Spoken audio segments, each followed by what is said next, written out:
बोलो राधे राधे। सतकथा में आज की कथा है कि महाभारत का असली नाम क्या था और इसे पहली बार किसने पढ़ा या फिर सुना था।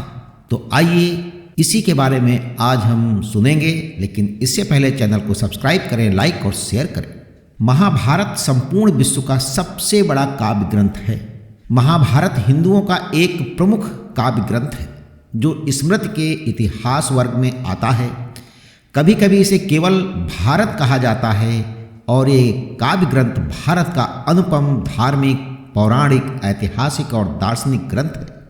विश्व का सबसे बड़ा यह साहित्यिक ग्रंथ और महाकाव्य हिंदू धर्म के मुख्यतम ग्रंथों में से एक है और इस ग्रंथ को हिंदू धर्म में पंचम वेद भी माना जाता है। यद्यपि इसे साहित्य की सबसे अनुपम कृतियों में से एक माना जाता है, किंतु आज भी ये ग्रंथ प्रत्येक भारतीयों के लिए एक अनुकरणीय स्रोत है। ये कृति प्राचीन भारत के इतिहास की एक गाथा है और इसी में हिंदू धर्म का पवित्रतम ग्रंथ भगवत गीता भी शामिल है। पूरे महाभारत में लगभग 1,10,000 श्लोक हैं। हिंदू मान्यताओं, पौराणिक संदर्भों एवं स्वयं महाभारत के अनुसार इस काव्य का रचनाकार जो है वेद व्यास जी को माना जाता है। इस काव्य के रचयिता वेद व्यास जी ने अपने इस अनुपम काव्य में वेदों, वेदांगों और उपनिषदों के गुह्यतम रहस्यों का निरूपण किया है और इसके अतिरिक्त इस काव्य में न्याय, शिक्षा, चिकित्सा, ज्योतिष, युद्ध नीति, योग शास्त्र, अर्थशास्त्र, वास्तुशास्त्र, शिल्प शास्त्र और काम शास्त्र, खगोल विद्या तथा धर्मशास्त्र का भी विस्तार से वर्णन किया गया है। अब मैं महाभारत के विभिन्न नाम और इसके लिखे जाने की कथा का भी वर्णन करता हूँ। ये महाकाव्य जो है जय संहिता, भारत और महाभारत इन 3 नामों से प्रसिद्ध है। वास्तव में वेद व्यास जी ने सबसे पहले 1,00,000 श्लोकों के परिणाम के भारत नामक ग्रंथ की रचना की थी। इसमें उन्होंने भारतवंशियों के चरित्रों के साथ साथ अन्य कई महान ऋषियों, चंद्रवंशी, सूर्यवंशी राजाओं के उपाख्यानों सहित कई अन्य धार्मिक उपाख्यान भी डाले और इसके बाद व्यास जी ने 24,000 श्लोकों का बिना किसी अन्य ऋषियों, चंद्रवंशी, सूर्यवंशी राजाओं के उपाख्यानों का केवल भारतवंशियों को केंद्र करके भारत काव्य बनाया। इन दोनों रचनाओं में धर्म की अधर्म पर विजय होने के लिए इन्हें जय भी कहा जाने लगा। महाभारत में एक कथा आती है कि जब देवताओं ने तराजू के एक पासे में चारों वेदों को रखा और दूसरे पर जो है भारत ग्रंथ को रखा, तो भारत ग्रंथ सभी वेदों की तुलना में सबसे अधिक भारी सिद्ध हुआ।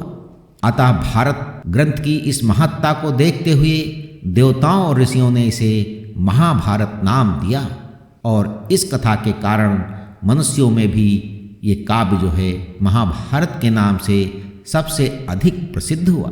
अब हम जानते हैं कि महाभारत लिखे जाने की क्या है कथा और सबसे पहले किसने इसे पढ़ा था या फिर सुना था। महाभारत में ऐसा वर्णन आता है कि वेद व्यास जी ने हिमालय की तलहटी की एक पवित्र गुफा में तपस्या में संलग्न तथा ध्यान योग में स्थित होकर महाभारत की घटनाओं का आदि से अंत तक स्मरण कर मन ही मन में महाभारत की रचना कर ली थी। परंतु इसके पश्चात उनके सामने एक गंभीर समस्या आ खड़ी हुई कि इस काव्य के ज्ञान को सामान्य जन तक कैसे पहुंचाया जाए, क्योंकि इसकी जटिलता और लंबाई के कारण ये बहुत कठिन था कि कोई इसे बिना कोई गलती किए वैसा ही लिख दे जैसा कि वे बोलते जाएं। इसलिए ब्रह्मा जी के कहने पर व्यास जी गणेश जी के पास पहुँचे और गणेश जी जो है इसे लिखने को तैयार हो गए, किंतु उन्होंने एक शर्त रखी कि कलम एक बार उठा लेने के बाद काव्य समाप्त होने तक वे बीच में नहीं रुकेंगे। व्यास जी जानते थे कि ये शर्त बहुत कठिनाइयाँ उत्पन्न कर सकती हैं, अतः उन्होंने भी अपनी चतुरता से एक शर्त रखी कि कोई भी श्लोक लिखने से पहले गणेश जी को उसका अर्थ समझना होगा। गणेश जी ने प्रस्ताव स्वीकार कर लिया और इस तरह व्यास जी बीच बीच में कुछ कठिन श्लोकों को रच देते थे। जो गणेश उनके अर्थ पर विचार कर रहे होते, उतने समय में ही व्यास जी कुछ और नए श्लोक रच देते और इस प्रकार संपूर्ण महाभारत 3 वर्षों के अंतराल में लिखी गई। वेद व्यास जी ने सर्वप्रथम पुण्यकर मानवों के उपाख्यान सहित 1 लाख श्लोकों का आद्य भारत ग्रंथ बनाया। तदंतर उपाख्यानों को छोड़कर 24,000 श्लोकों की भारत संहिता बनाई। तत्पश्चात व्यास जी ने 60 लाख श्लोकों की एक दूसरी संहिता बनाई, जिसके 30 लाख श्लोकों देवलोक में और 15 लाख पितृलोक में तथा 14 लाख श्लोक गंधर्व लोक में समादृत हुए। मनुष्य लोक में 1 लाख श्लोकों का आदि भारत प्रतिष्ठित हुआ। भारत ग्रंथ की रचना पूर्ण करने के बाद वेद व्यास जी ने सर्वप्रथम अपने पुत्र सुखदेव को इस ग्रंथ का अध्ययन कराया। तदंतर अन्य शिष्यों वैशंपायन, पैल, जैमिनी, असित, देवल आदि को इसका अध्ययन कराया।